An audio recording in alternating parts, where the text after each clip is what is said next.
Hi everyone, I'm Nick Olivo, and today we're looking at the upcoming D&D 5th edition adventure anthology, Dragon Delves, which is scheduled to be released on July 8th. This book contains 10 adventures, each focused around a particular dragon, and you can play these adventures as one-shots, or you can string them together to create a campaign which can take your characters from level 1 to 12. Now, I'm not going to be reviewing each adventure here. Rather, what I want to do is showcase what's included in the module so you, as a Roll20 DM, can know if this is something that would be interesting for you to run. We'll take a look at the maps, the artwork, the journal structure, and the macros that are included in the module, and I'll include a link to purchase it down in the video description should you decide that this would be good for your table. Now, full disclosure, the folks at Roll20 gave me access to this module ahead of time, and they're sponsoring this video, so thank you Roll20, and let's dive in. So when you first load up the module, you're going to be presented with this page, which contains a list of tips for a new Dungeon Master working with Roll20. And I really like this because it gives you some insights into the capabilities that Roll20 has. So how you go about opening character sheets by double-clicking on a token. It talks through how you can roll for initiative. It talks through how you can use Fog of War or dynamic lighting, depending on what kind of Roll20 account you have. And this sort of page is just really nice for somebody to quickly get up to speed for what capabilities Roll20 provides them as they're running the adventures that are included in Dragon Delves. Alright, next up, we have this token page, and the token page contains a collection of all the tokens for the monsters and NPCs that are used throughout the adventures included in this module. And each of the tokens has artwork associated with it, which I really appreciate. Sometimes you get a module and there's a token for a zombie and it's literally just the word zombie on the token, and that's no fun.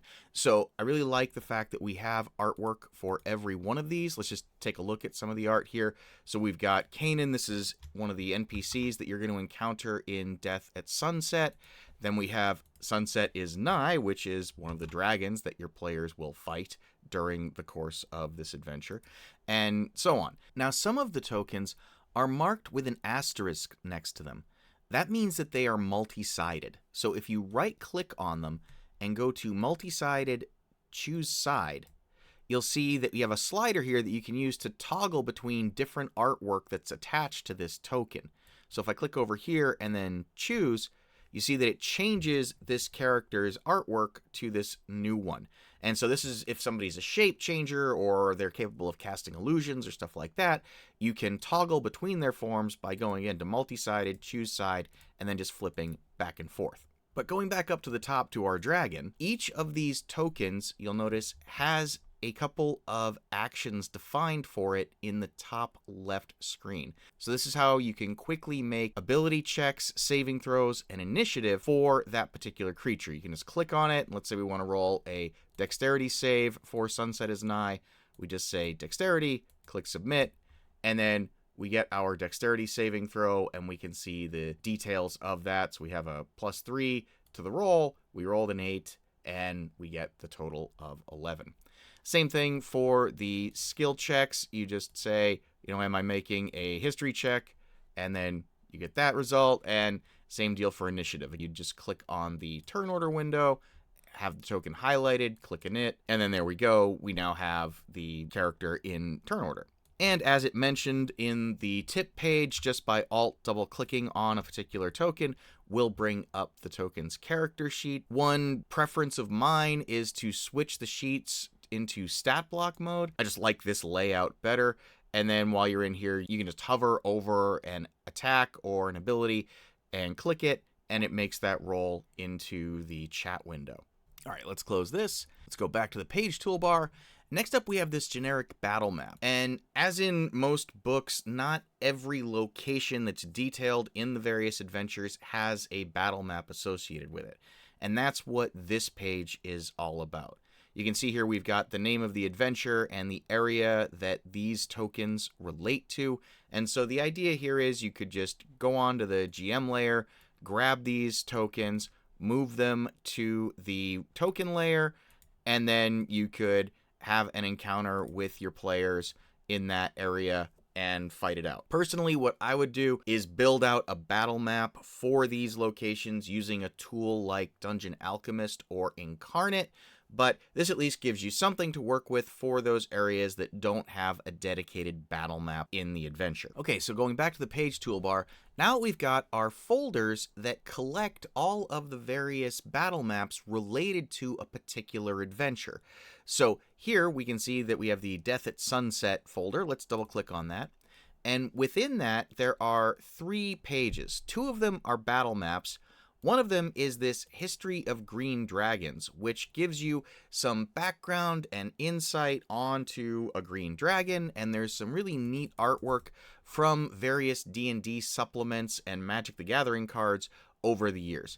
And this is just kind of a nice flavor thing. I think this would be a neat page to park your players on if you take a break mid-game. I'd hesitate on using this as the start page for your game simply because it kind of gives away that you're going to be fighting a green dragon, but maybe you've been upfront and told your players that and they know that they're getting into a dragon fight, in which case, sure, have this be your start page. All right, but let's go back to the battle maps. So this battle map here in Redwood Grove, this is the first location that your players are really going to be exploring in the Death at Sunset adventure. And I like this map. It's got some really nice color and texture to it. All of the maps in this module do make use of the dynamic lighting layer. So a character would come in and would see these giant redwood trees but not be able to see around them or through them. So that is going to give a nice level of immersion. All of the tokens that are involved in combat on this particular map are available here as well. So if we zoom in the top pocket, you can see that we have the NPC Kanan here. There's also a venomous snake that is hiding on the GM layer. Another NPC named Amun Whisperwind is over here. And then if we scroll down, there's also some zombie tokens that are hiding around this tree. And again, to switch these from one layer to another, you just need to go onto that layer, click on the token, and then say change layer, and then move it to whichever one you want. You can also lasso select tokens and move them all en masse if you'd like. And this is great from a prep perspective because it means all you as the DM needs to do is drop your players onto the map, and then all the other tokens that you need are already there and ready to go. And this holds true for the other battle map that's included in this adventure. This is the Dragon's Lair. And again, it's this really nice color map that has the dynamic lighting lines already set up for it. So as your players explore, they're going to have a really immersive experience because they won't be able to see all the map right away. They're going to have to explore every nook and cranny in order to find everything. And it just makes for a really nice immersive experience. Now, dynamic lighting is available for folks who have Plus and Pro accounts. If you are on the free tier, there is a mask tool, it used to be called Fog of War, that you can use in order to hide things from your players until they get there. One thing that I would do myself when I go to run this adventure, I'm just going to zoom in up here a little bit. You'll notice we've got a bunch of NPCs over here on the GM layer, and these are 4 different people. They're all using the same stat block, so they all have the same artwork. I would personally change that to use a different token for each of them, just so to give a little bit of variety. You don't have to do that, of course. That's just me and my own idiosyncrasies there. And this same pattern holds true for all of the adventures that are included in the module. You get a handful of maps, you get a descriptive page regarding whichever type of dragon is included in that adventure, and that's all good. Just one thing I will mention, there are a couple of the adventures, notably For Whom the Void Calls and The Forbidden Vale, where the maps are not color, and instead you get sort of this old school style graph paper map. And there's nothing wrong with this kind of map. It works, but when you're going from the really rich detailed art that we just had in the first adventure to something like this, it feels like it loses a little something, or at least from my perspective it does. So I would probably try and recreate this map myself again in something like Dungeon Alchemist or Incarnate. By the time you're watching this video, the community may have already made additional artwork for these modules. So head out to something like Reddit/r battle maps, and you may find that somebody has already made maps for these locations, just because I personally prefer to have a color map for even more immersion as we're going through a particular adventure. Okay, but let's go back to our first adventure, Death at Sunset, and back into Redwood Grove. Okay, the next thing we want to talk about is what's available to you in the Journal tab. So here we have the Dragon Delves heading, and then there's some information about how to use the Roll20 implementation of it.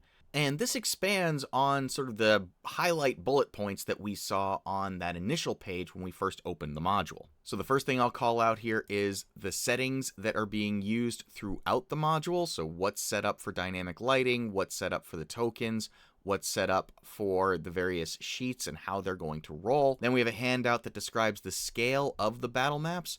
The vast majority of them are using 5-foot squares. There is one that's using 10-foot squares, one that's using 50-foot squares, and so on. So you can refer to this if you want to get some additional information about how the map scale is actually set up. We also have some macros and tables that are predefined for you to use. So for example, as you're going along here and you want to have your players gather rumors in the town Redwood Watch about the Green Dragon, you can actually just double click on this to highlight the whole thing, copy it, jump over to the chat tab, paste the command down here in the chat, and then you get this nicely formatted rumor telling you what the player has learned. And then this right here, for more information, see Exploring Redwood Watch, is a hyperlink that you can click on to open another handout that includes information about the town itself. And I really like the way that the linking has been done here. It really makes it easy for you to navigate as you're working through a particular adventure. One of the things that I've been frustrated with in the past with other adventures is I have to go back to the journal and scroll madly through trying to find a handout that I need. So I really like that we've got links like this right here inside of the chat output. This module shortcuts also expands on some of the shortcuts mentioned on that initial landing page and gives you information about how you can open characters sheets, how you can share images with your players. So when I maximized the artwork earlier of some of those tokens, I did that by pressing Z. That pulls up the artwork for myself. If I hold down Shift and Z, that shows this image to all of my players. And this is a nice way to give them a quick visual of whatever horrific thing they're about to fight. Let's close these down. And then we've got the information for the introduction of the book and how we can run the adventures.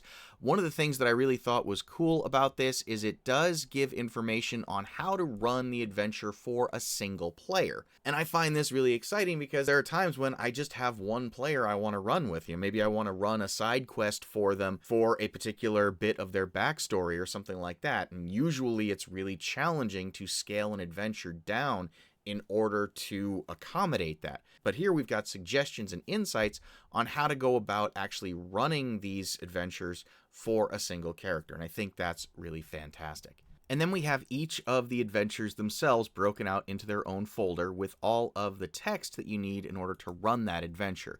So here is the Death at Sunset adventure. And again, we've got linked handouts here. So if we want to show this artwork to our players, we click this, it pulls up just that image.